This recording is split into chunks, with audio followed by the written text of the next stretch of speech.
ದಕ್ಷಿಣ ಭಾರತದಲ್ಲಿ ಇತಿಹಾಸ ಪ್ರಸಿದ್ಧ ಯಾತ್ರಾ ಕ್ಷೇತ್ರಗಳು ಸಾಕಷ್ಟಿವೆ.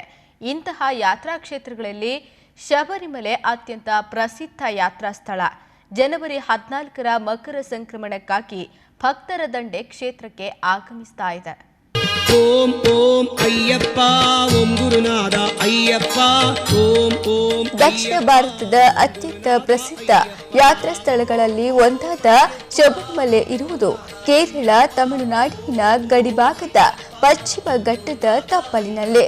ದಟ್ಟ ಅರಣ್ಯಗಳಿರುವ ಪುಂಗವನಂ ಎಂಬ 18 ಪರ್ವತಗಳಿಂದ ಈ ಕ್ಷೇತ್ರ ಆವೃತಗೊಂಡಿದ್ದು ದೇಶ ವಿದೇಶಗಳಲ್ಲಿ ದೇವರ ನಾಡು ಎಂಬ ಹೆಗ್ಗಳಿಕೆಗೆ ಪಾತ್ರವಾಗಿದೆ.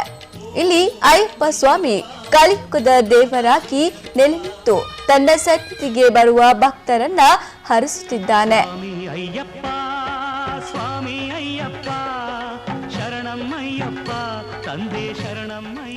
ಸಾಮಾನ್ಯವಾಗಿ ನವೆಂಬರ್ ತಿಂಗಳಲ್ಲಿ ಭಕ್ತರ ಜನಸಾಗರ ಆರಂಭವಾಗಿ ಮಕರ ಜ್ಯೋತಿಯ ದರ್ಶನ ಆಗುವವರೆಗೆ ಇಲ್ಲಿ ಭಕ್ತರ ಸಂಖ್ಯೆ ದಿನೇ ದಿನೇ ಹೆಚ್ಚಾಗುತ್ತಾ ಇರುತ್ತದೆ.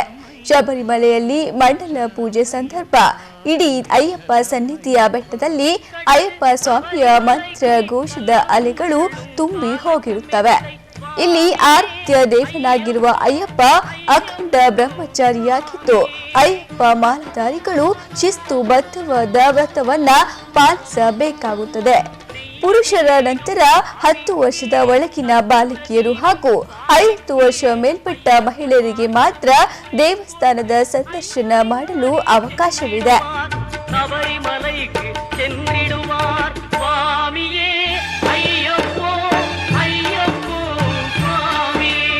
ಶಬರಿಮಲೆಯ ಯಾತ್ರೆಯನ್ನ ಕೈಗೊಳ್ಳುವ ಅಯ್ಯಪ್ಪ ಮಾಲಾಧಾರಿಗಳು 48 ದಿವಸಗಳ ಕಠಿಣ ವ್ರತಾಚರಣೆ ಕಡ್ಡಾಯ ಮಾಡಬೇಕಾಗುತ್ತದೆ.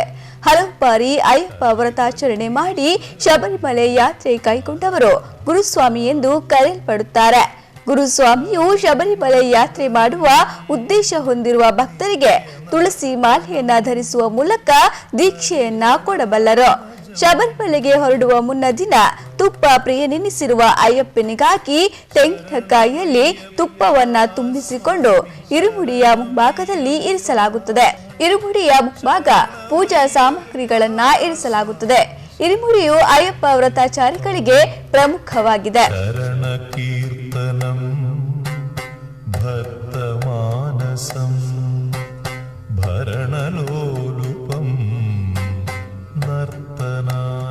ಶಬರಿಮಲೆಗೆ ರಸ್ತೆ ಅಥವಾ ರೈಲು ಮಾರ್ಗದ ಮೂಲಕ ಪ್ರಯಾಣ ಬೆಳೆಸಬಹುದು.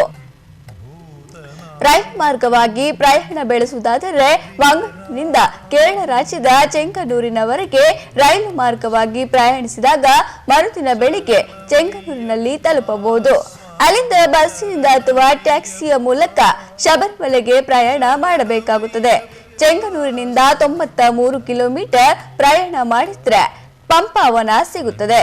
ಪಂಪಾ ನದಿಯಲ್ಲಿ ಸ್ನಾನ ಪೂರೈಸಿದ ಬಳಿಕ ಅಲ್ಲೇ ಇರುವ ಗಣಪತಿ ದೇವರಿಗೆ ನಮಸ್ಕರಿಸಿದ ಬಳಿಕ ಮತ್ತೆ ಶಬರಿಮಲೆ ಯಾತ್ರೆ ಆರಂಭಗೊಳ್ಳುತ್ತದೆ. ಕಾಲುದಾರಿ, ನೀಲಿಮಲ ಮತ್ತು ಅಪ್ಪಚ್ಚಿಮೇಡು ಎಂಬ ಕಲ್ಲು ಮುಳ್ಳಿನ ಗುಡ್ಡಗಾಡು ಪ್ರದೇಶಗಳ ಹಾದಿ ಬಲು ಕಠಿಣ ಎನಿಸಿದ್ರೂ ಭಕ್ತರು ದೇವರ ಸ್ಮರಣೆಯೊಂದಿಗೆ ಸಾಗುತ್ತಾರೆ.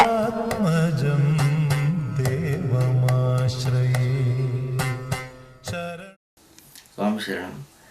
ಶಬರಿಮಲೆ ಪ್ರಪಂಚದಲ್ಲೇ ಒಂದು ವಿಭಿನ್ನವಾದ ಆಚಾರ, ಸಂಸ್ಕಾರ, ವ್ರತ ಅನುಷ್ಠಾನಗಳಿಂದ ವಿಭಿನ್ನವಾಗಿರುವಂಥದ್ದು ಶಬರಿಮಲೆ ಕ್ಷೇತ್ರ. ಎಲ್ಲ ಕ್ಷೇತ್ರಗಳಿಗೆ ಹೋಗುವ ಹಾಗೆ ಯಾವುದೇ ಒಂದು ಸುಲಭವಾಗಿ ಹೋಗಿ ದೇವರ ದರ್ಶನ ಮಾಡಿ ಕೈ ಮುಗಿದು ಬರುವಂಥದ್ದಲ್ಲ. ಅದರದ್ದೇ ಆದ ಸಂಸ್ಕಾರ, ಆಚಾರಗಳನ್ನು, ಅನುಷ್ಠಾನಗಳನ್ನು ಪಾಲಿಸಿಕೊಂಡು ಶಬರಿಮಲೆ ದರ್ಶನ ಮಾಡೋದೊಂದು ವಿಶೇಷವಾಗಿರುವಂಥದ್ದಲ್ಲಿ. ಅಂದರೆ ಒಬ್ಬ ವ್ರತಧಾರಿ ಮಾಲೆ ಹಾಕಬೇಕೆಂದು ಎಣಿಸಿದಾಗ ಮೊದಲು ಮಾಡಬೇಕಂದ್ರೆ ಸೂಕ್ತವಾದ ಗುರುವಿನ ಆಯ್ಕೆ.